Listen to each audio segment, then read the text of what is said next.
আমার তিলাওয়াতকৃত আয়াত আল্লাহ তাআলা মহাগ্রন্থ আল কোরআনে নাজিল করলেন কেন?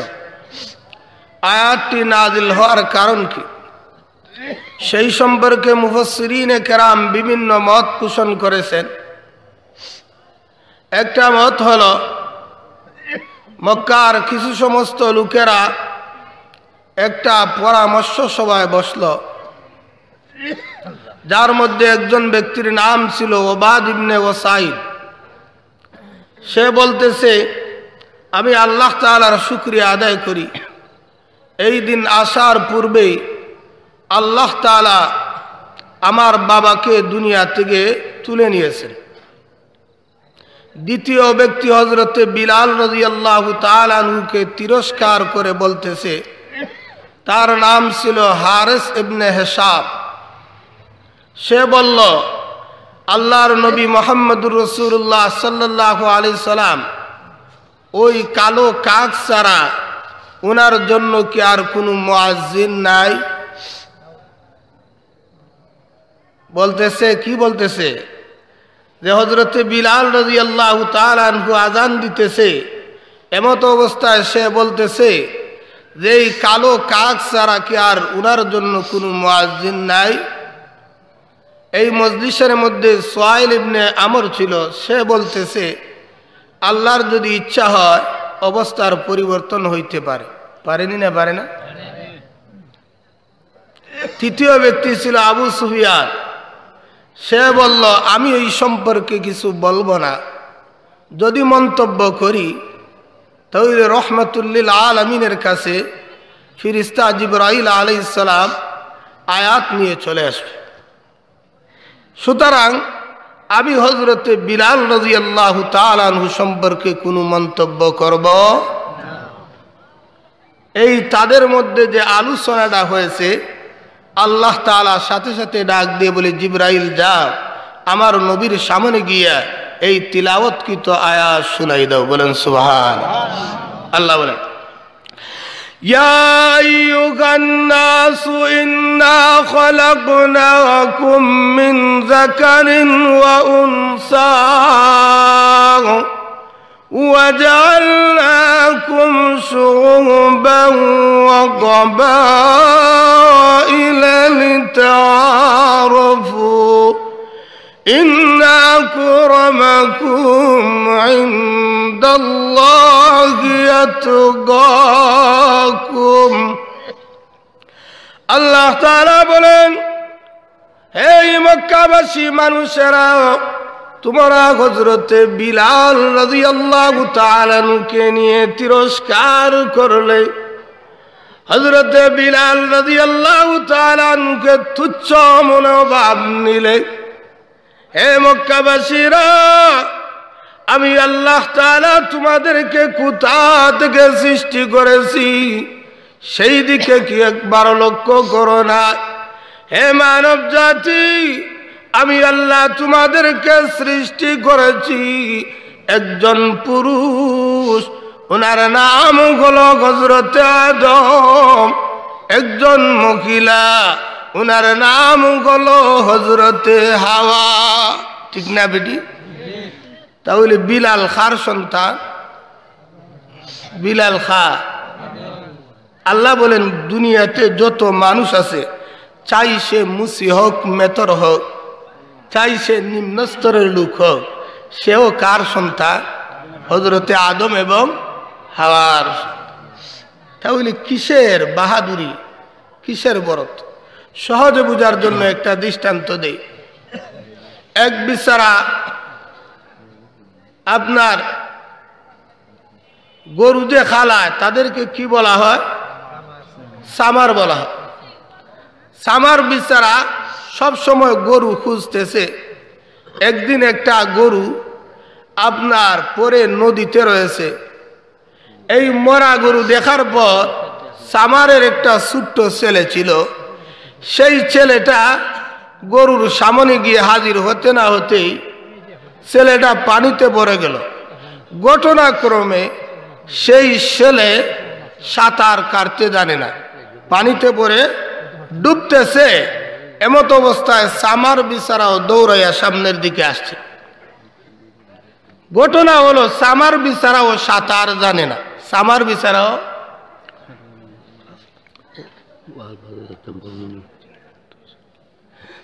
বিচারাও সাঁতার কাটতে জানে না।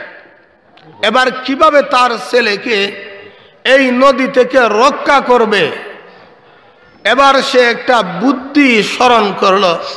সে বলতেছে, জুড়ে জুড়ে আওয়াজ দিতেছে, নবীর ছেলে পানিতে ডুববে মারা যায়, নবীর ছেলে পানিতে ডুববে মারা যায়। প্রতিবেশী মানুষরা বলতেছে, সর্বনাশ, নবীর একটা ছেলে পানিতে ডুববে মারা যাবে আমাদের চোখের সামনে, সেটা হতেই পারে না। প্রতিবেশীরা দৌড় শুরু করে দিয়েছে, দৌড়তে দৌড়তে নদীতে পড়েছে। এবার নদী থেকে ছেলেটারে তোলার পর লক্ষ্য করে দেখে সে তো নবীর ছেলে না, একটা সামারের ছেলে। কার ছেলে? এই সামা, তুমি বললা নবীর ছেলে পানিতে ডুববে মারা যায়, এখন দেখা যায় তোমার ওই ছেলে, বিষয় কি? সে বলতেছে, ভাই আমি মিথ্যা বলি নাই, আল্লাহ কোরআনে বলে দিয়েছে, ইয়া আইয়ুহান নাস ইন্না খালাকনাকুম মিন যাকারিন ওয়া উনসা। আল্লাহ বলেন, হে মানব জাতি, আমি আল্লাহ তোমাদেরকে সৃষ্টি করেছি একজন পুরুষ, ওনার নাম হলো হযরতে আদম, একজন মহিলা, ওনার নাম হলো হযরতে হাওয়া। ভাই আমি একটা কোথাও মিথ্যা বলি নাই, আমার ছেলেও আদমের ছেলে, সুতরাং আদম তো একজন নবী, সেই জন্য বলে দিয়েছি নবীর ছেলে পানিতে ডুববে মারা যায়। ঠিক না বেটি? তাহলে সামারের ছেলে কার ছেলে? নবীর ছেলে না? নবীর। তাহলে দুস্থ বুজুর্গ, আল্লাহ তাআলা কোরআনের মধ্যে বলেন, ইয়া আইয়ুহান নাস ইন্না খালাকনাকুম মিন যাকারিন ওয়া উনসা ওয়া জাআলনাকুম শুউবান ওয়া কাবাইলা লিতাআরাফু ইন্না আকরামাকুম ইনদাল্লাহি আতকাকুম। হে মানব জাতি, আমি আল্লাহ তোমাদেরকে সৃষ্টি করেছি একজন পুরুষ, একজন মহিলা থেকে। তারপর আমি আল্লাহ বিভিন্ন গোত্রে পরিণত করে দিয়েছি। কিসের জন্য? যাতে একে অপরের পরিচয় দাও।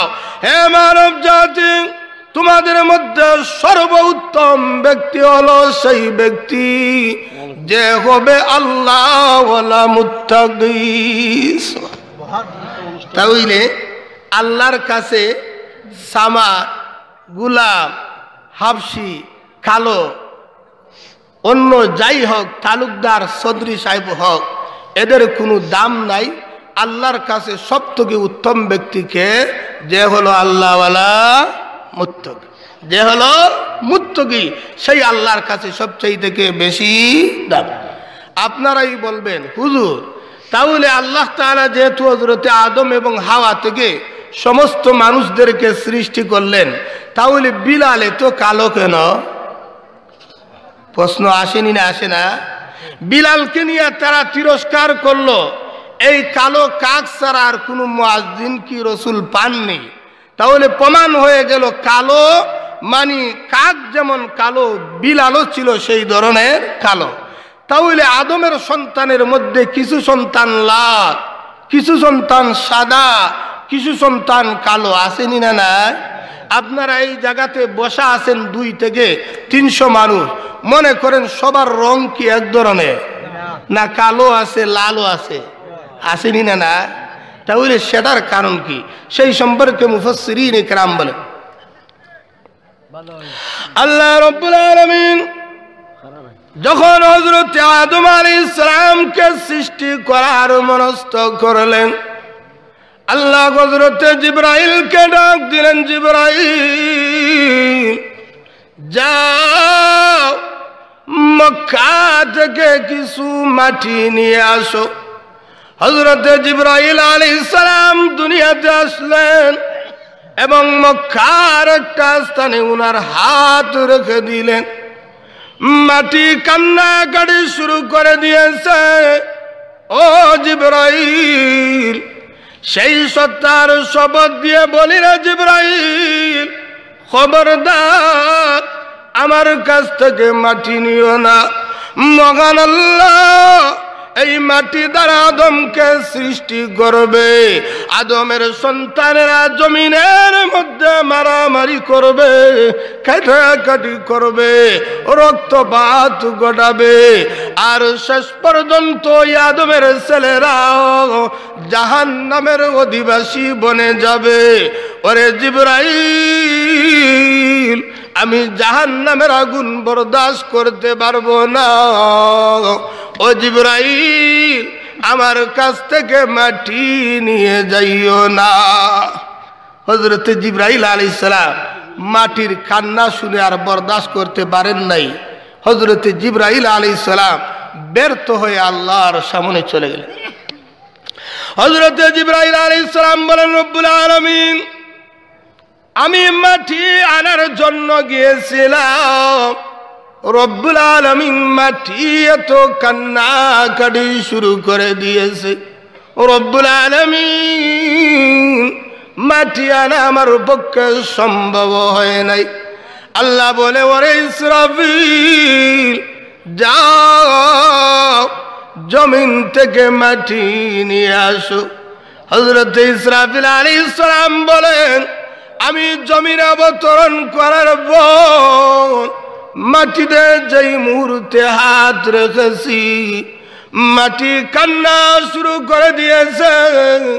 আমাকে শপথ দিয়ে বলতেছে, ওরে ইসরাফিল, খবরদার আমার কাছ থেকে মাটি নিও না। মহান আল্লাহ এই মাটি দ্বারা আদম জাতকে সৃষ্টি করবে। আদমের সন্তানেরা জমিনের মধ্যে মারামারি করবে, শেষ পর্যন্ত জাহান্নামের অধিবাসী হয়ে যাবে। আমি মাটি জাহান্নামের আগুন বরদাস্ত করতে পারবো না। হযরত ইসরাফিল আলাইহিস সালাম মাটির কান্নাকাটি শোনার পর মাটি আর নেওয়া সম্ভব হয়নি। ব্যর্থ হয়ে আল্লাহর সামনে হাজির রব্বুল আলামিন মাটি কান্নাকাটি শুরু করে দিয়েছে। আল্লাহ আমার পক্ষে মাটি আনা সম্ভব হয়নি। রব্বুল আলামিন তারপর ডাক দিলেন, মিকাইল যাও। হযরতে মিকাইলও ব্যর্থ হয়ে গেলেন। আল্লাহ বলেন, আজরাইল রে, জিবরাইলকে মাটির জন্য প্রেরণ করেছিলাম, জিবরাইল ব্যর্থ গেল। ইসরাফিলকে মাটির জন্য প্রেরণ করেছি, ইসরাফিলও ব্যর্থ গেল। মিকাইলকে মাটির জন্য প্রেরণ করেছি, মিকাইলও ব্যর্থ গেল। ও আজরাইল যাও জমিন থেকে মাটি নিয়ে আসো। হযরত আজরাইল আলাইহিস সালাম বলেন, আমি জমিনের মধ্যে অবতরণ করলাম, জমিনের মধ্যে হাত মারলাম। এমত অবস্থায় মাটি কান্না শুরু করে দিয়েছে। ও আজরাইল, সেই সত্তার শপথ দিয়ে বলি, আজরাইল আমার জান নিও না। রব্বুল আলামিন এই মাটি নেওয়ার পর আদম জাতিকে সৃষ্টি করবে, দুনিয়াতে মারামারি করবে, শেষ পর্যন্ত জাহান্নামের অধিবাসী হবে। আমি মাটি বরদাস্ত করতে পারবো না। হযরতে আজরাইল বলেন, ওরে মাটি, যেই সত্তার শপথ দিয়ে তুমি বলো, সেই সত্তা নির্দেশ দিয়েছে তোমার কাছ থেকে মাটি নেওয়ার জন্য। মাটি মানো অথবা নাই মানো, তোমার কাছ থেকে আমার মাটি নিতেই হবে। হযরত আজরাইল আলাইহিস সালাম কিছু মাটি নিলেন লাল, কিছু মাটি নিলেন সাদা, কিছু মাটি নিলেন কালো। এবার 4 ধরনের মাটি নিয়ে আল্লাহর সামনে হাজির রব্বুল আলামিন। সেই মাটিকে কাই বানাইয়া হযরত আদম আলাইহিস সালামের বটি নির্মাণ করলেন। তারপর তার দেহের মধ্যে রূহ দান করলেন। যেহেতু আদম সৃষ্টির একটা অংশ মাটি লাল, সেই জন্য আদমের একটা ছেলে হয়ে লাল। যেহেতু আদম সৃষ্টির মাটির একটা অংশ কালো, সেই জন্য আদমের একটা ছেলে হয়ে কালো। যেহেতু মাটির একটা অংশ সাদা, সেই জন্য আদমেরও একটা ছেলে হয়ে সাদা। ঠিক না বেটি? তাহলে দুস্থ বুজুর্গ, হযরত বিলাল রাদিয়াল্লাহু তাআলা আনহু কালো ছিলেন, সেই জন্য তারে নিয়ে তিরস্কার করা যাবে না। কালো কে দিল? মহান আল্লাহ। আল্লাহ বলেন, তোমাদের মধ্যে সবচাইতে উত্তম ব্যক্তি হলো সে যে হলো আল্লাহওয়ালা মুত্তাকি, যে হলো আল্লাহওয়ালা। এবার আমাদের জানার বিষয়, মুত্তাকি কারা? মুত্তাকি আল্লাহ যেহেতু বললেন তোমরার মধ্যে উত্তম মানুষ, শ্রেষ্ঠ মানুষ হলো মুত্তাকি, সুতরাং মুত্তাকি কারা?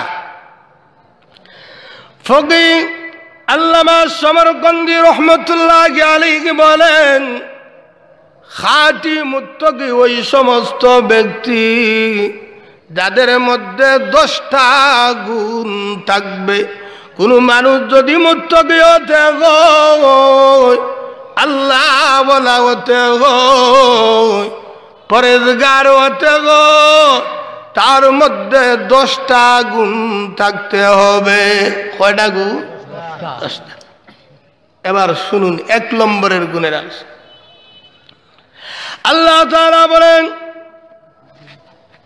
আল্লামা সমরকন্দি রহমতুল্লাহি আলাইহি বলেন, কোন মানুষ যদি আল্লাহ ওয়ালা হতে চায়, সর্বপ্রথম তার মধ্যে একটা গুণ থাকতে হবে।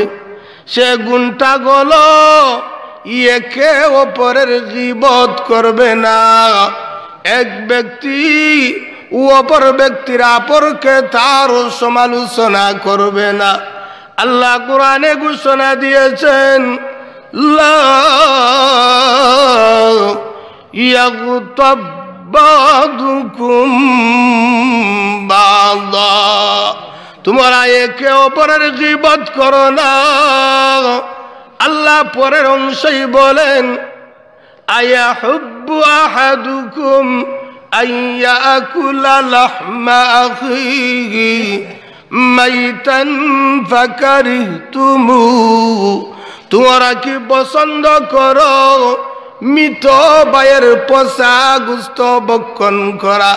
না না না, ফাকারিহতুমু, তোমরা কেউ পছন্দ করবে না।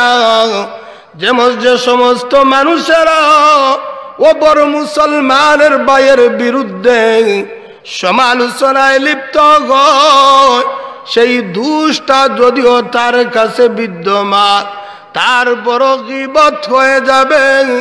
আল্লাহ তাআলা বলেন, তুমি যেন মৃত ভাইয়ের পচা গোশত ভক্ষণ করলে। কি ভক্ষণ করলে? মৃত ভাইয়ের। এই জিনিসটা বড় মজা। একে অপরের সমালোচনা করাটা বড় মজাই লাগে, জিফরায় মারতেও ভালো লাগে। ঠিক না বেটি? কিন্তু আল্লাহ বলেন গীবত এমন এক গুনাহ, আল্লাহ বলেন মৃত ভাইয়ের পচা গোশত ভক্ষণ করার সমতুল্য।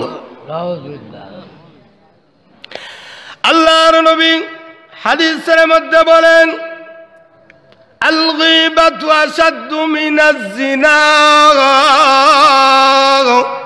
গীবত এমন ভয়ঙ্কর গুনাহ যেটা জিনার চাইতেও মারাত্মক।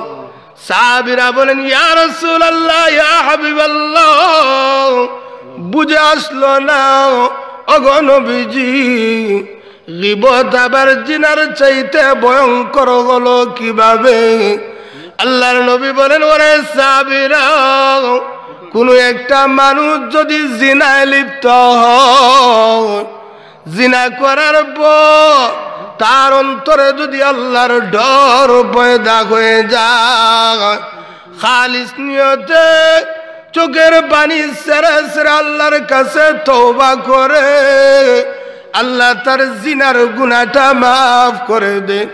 কোন মানুষ যদি অপর ভাইয়ের সমালোচনা করে, যতক্ষণ পর্যন্ত যার সমালোচনা করা হয়েছে সে যদি মাফ করে না দেয়, ততক্ষণ পর্যন্ত আল্লাহও মাফ করে দেন না। তাহলে গীবত ভয়ঙ্কর না ভয়ঙ্কর না? আবার এক হাদিসের মধ্যে বলা হয়, কোন মানুষ যদি গীবতের মধ্যে লিপ্ত হয়, যার গীবতের মধ্যে লিপ্ত হবে তার সওয়াবের একটা অংশ যার সম্পর্কে গীবত করেছে তার আমলনামায় দান করা হবে। তার আমল যার সমালোচনা। এই জন্য আল্লামা আশরাফ আলী থানভী রহমতুল্লাহি আলাইহি বলেন, যদি কোনো মানুষের গীবত করতে হয়, অপরের সমালোচনা করতে হয়, তাহলে তার মার সমালোচনা করা উচিত, তার মায়ের গীবত করা উচিত। কেননা সওয়াবের হকদার হলেন মা। তুমি অপরের সমালোচনা করে তাকে সওয়াব দিবা না, তোমার মারে সওয়াব দাও। কারে সওয়াব দাও? তোমার মারে দাও। সুতরাং দুস্থ বুজুর্গ, কোন মানুষ যদি মুত্তাকি হতে চায়, আজ থেকে নিয়ে গীবত করা ছাড়তে হবে। কি ছাড়তে হবে? আল্লাহর নবী সাইয়্যিদুল মুরসালিন খাতামুন নবিয়্যিন মেরাজের দিকে যখন রওনা, রাস্তার মধ্যে একটা দলের সাথে সাক্ষাৎ, যাদের হাতের নখ এত লম্বা, সবগুলা নখ হলো তামার, নিজের হাত দ্বারা চেহারা থেকে গোশত গুলা টানিয়ে টানিয়ে ছিঁড়তেছে। আল্লাহর নবী জিবরাইলকে লক্ষ্য করে বলে, জিবরাইল, ওই সমস্ত মানুষ কারা যারা নিজের চেহারা থেকে গোশত তুলে নেয়? এবার জিবরাইল বলে, ইয়া রাসূলুল্লাহ, এরা হলো ওই সমস্ত উম্মত যারা দুনিয়াতে অপর ভাইয়ের সমালোচনা করত, তার গীবতে লিপ্ত হত। মহান আল্লাহ শাস্তি স্বরূপ তার হাতের মধ্যে তামার নখ দিয়েছে, আর তার গোশতগুলো ছিঁড়ার জন্য নির্দেশ দিয়েছে। দুস্থ বুজুর্গ, তাহলে মুত্তাকি হতে গেলে আজ থেকে নিয়ে গীবত ছেড়ে দিব, অপর ভাইয়ের সমালোচনা ছেড়ে। চলে যাই দ্বিতীয় আলোচনায়। বুঝতে পারবেন এই মাহফিলে খারাপ মুত্তাকি কাদের মধ্যে কয়টা গুণ আছে না নাই। মুত্তাকি কতজন আঙ্গুলো গণলেই কি হয়ে যাবে প্রমাণ। এবার চলে যাই দ্বিতীয় আলোচনা। ফকি আবুল্লাহ সমরকন্দি রহমতুল্লাহি আলাইহি বলেন, কোন মানুষ যদি আল্লাহ ওয়ালা হতে চায়, কোন মানুষ যদি মুত্তাকি হতে চায়, তার মধ্যে 10টা গুণ থাকা দরকার। 2 নম্বরের গুণ হলো, তোমরা মানুষকে নিয়ে খারাপ ধারণা করো না। আল্লাহ নিজেই ঘোষণা দিয়েছেন, ইজতানিবু কাসীরাম মিনাজ-যন ইন্না বা'দাজ-যন্নি ইসমুন ওয়ালা তাজাসসু। আল্লাহ বলেন, তোমরা মানুষকে নিয়ে নানান ধরনের ধারণা করো না, কেননা অনেক ধারণা পাপ হয়ে যায়, অনেক ধারণা গুনাহ হয়ে যায়। তুমি বান্দাকে নিয়ে এমন ধারণা করে বসছো যেই দোষ তার মধ্যে নাই, তোমার অন্তর দ্বারা ধারণা করে নিয়েছো, এর দ্বারাও একটা কবিরা গুনাহ হয়ে যাবে। এই জন্য মানুষকে নিয়ে খারাপ ধারণা করাও যাবে। ইবনে মাজাহ শরীফে একখানা হাদিসের মধ্যে আল্লাহর নবী বলেন, আল্লাহর নবী কাবা শরীফের পাশ দিয়ে আসতেছেন, কাবাকে লক্ষ্য করে বলেন, ওরে কাবা, তুমি অত্যন্ত সম্মানী। শত শত মানুষেরা, কোটি কোটি মানুষেরা তোমার তওয়াফ করে, তোমার জিয়ারত করে। ও কাবা, তার চাইতেও বেশি সম্মানী ওই সমস্ত মুমিন যারা অপর মুমিন সম্পর্কে ভালো ধারণা রাখে। সুবহান। তাহলে একজন মুমিন সম্পর্কে ভালো ধারণা রাখা কাবা ঘরের চাইতে আপনি বেশি সম্মানী হয়ে গেলেন। সুবহান। তাহলে মুমিনকে নিয়ে খারাপ ধারণা করা তৃতীয় নম্বর। আল্লামা সমরকন্দি রহমতুল্লাহি আলাইহি বলেন, কোন মানুষ যদি আল্লাহ ওয়ালা হতে চায়, কোন মানুষ যদি মুত্তাকি হতে চায়, কোন মানুষ যদি পরেজগার হতে চায়, তার মধ্যে 10টা গুণ থাকা দরকার। তৃতীয় নম্বর গুণ হলো, তোমরা একটা জাতি, একটা দল, অপর দলকে নিয়ে তিরস্কার করো না, অপর দলকে নিয়ে মজাক করো না। মহান আল্লাহ কোরআনে ঘোষণা করে দিয়েছে, লা ইয়াসখার কওমুম মিন কওমিন আসা আন ইয়াকুনু খায়রাল লাহুম। আল্লাহ বলে, তোমরা একটা সম্প্রদায়, একটা কওম, অপর কওমকে নিয়ে তিরস্কার করো না। যে জাতিকে নিয়ে তিরস্কার করতেছ, হতে পারে সেই জাতি তোমার থেকে অনেক অনেক উত্তম। পারেনি না, পারে না।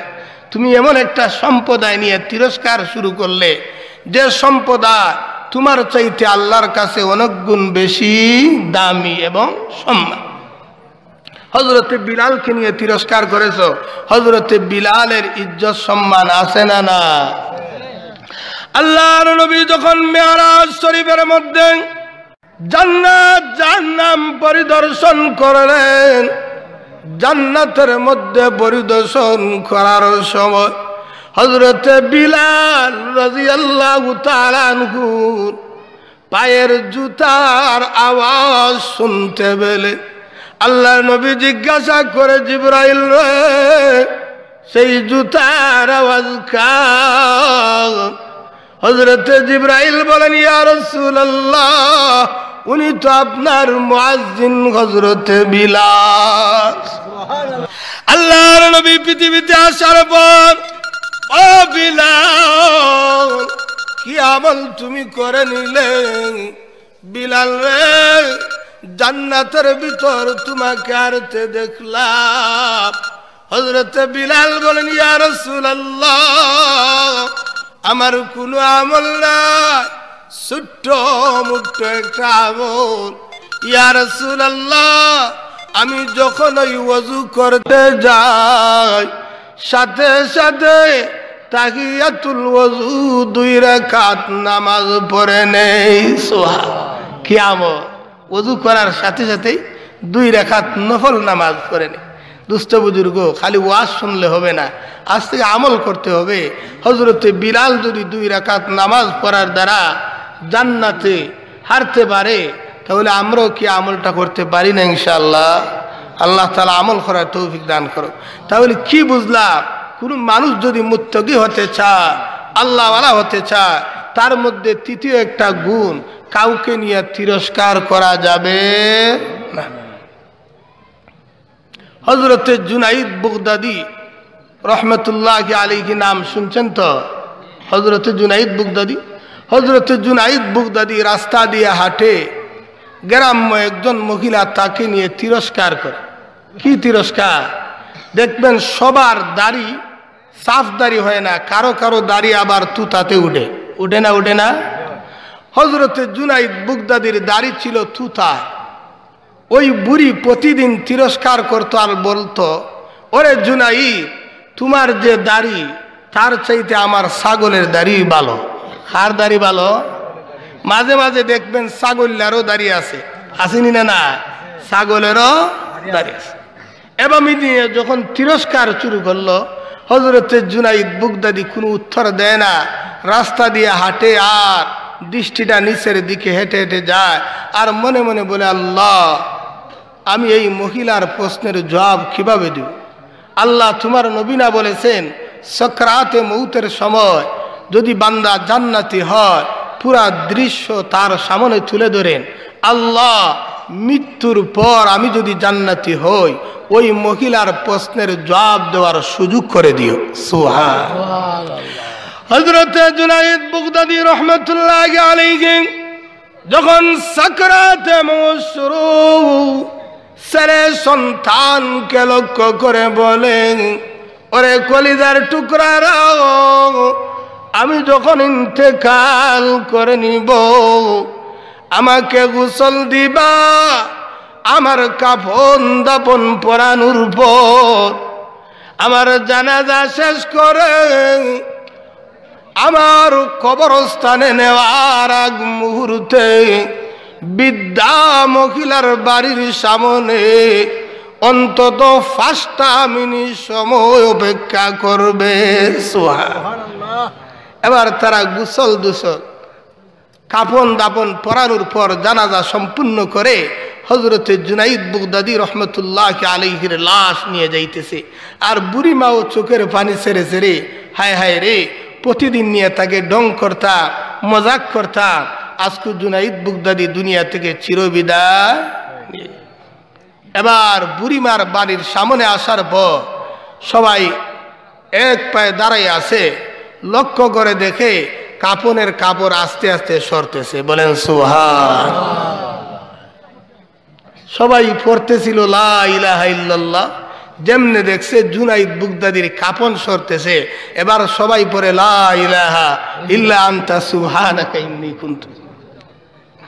জীবনে অনেক লাশ দেখলাম, অনেক ওলির জানাজা পড়ে নিলাম, হযরতে জুনাইদ বুগদাদির মতো কোন ওলি দেখি না। হযরতে জুনাইদ বুগদাদি রহমতুল্লাহি আলাইহি লাশ কাপন ছিদ্র করে এবার খাটের উপর বসে পড়লেন, ডাক দিয়ে বলতেছেন, ও বুড়ি মা, প্রতিদিন আমাকে নিয়ে তিরস্কার করতে বলতে আমার দাড়ির চাইতে তোমার ছাগলের দাড়ি উত্তম। ও বুড়ি মা, আজকে প্রশ্নের জবাবটা দিয়ে গেলাম। ও বুড়ি মা, তোমার ছাগলের দাড়ির চাইতে জুনাইদের দাড়ি কোটি গুণ বেশি উত্তম। এবার বুড়ি মা চোখের পানি ছেড়ে ছেড়ে বলেন, ও জুনাইদ, বাস্তবে কোনদিন বলি নাই, ডং করে বলেছিলাম, ওরে জুনাইদ, মৃত্যুর আগে একটা দিনও প্রশ্নের জবাব দিলে না, মৃত্যুর পর আমার প্রশ্নের জবাব দিলে কেন শুনতে চায়? হযরতে জুনাইদ বুগদাদি বলে, ও বুড়ি মা, মৃত্যুর আগে আমি জানতাম না আমি জান্নাতে যাব না জাহান্নামের অধিবাসী হব। আমার যখন সাকরাতে মউত শুরু হয়ে গেল, রহমতের ফেরেশতারা চলে আসলো, পুরা জান্নাতের দৃশ্য আমার সামনে তুলে কুরআনের আয়াত পড়ে আমাকে সান্ত্বনা দেন, আল্লাহ তাখাফু ওয়ালা তাহজানু ওয়াবশিরু বিল জান্নাহ। ওরে জুনাইদ বুগদাদি, তোমার কোনো ভয় নাই, তোমার কোনো চিন্তা নাই, তোমার মরতে লেট হবে, জান্নাতের ভিতর প্রবেশ করতে একটা সেকেন্ড সময়ও দেরি হবে না।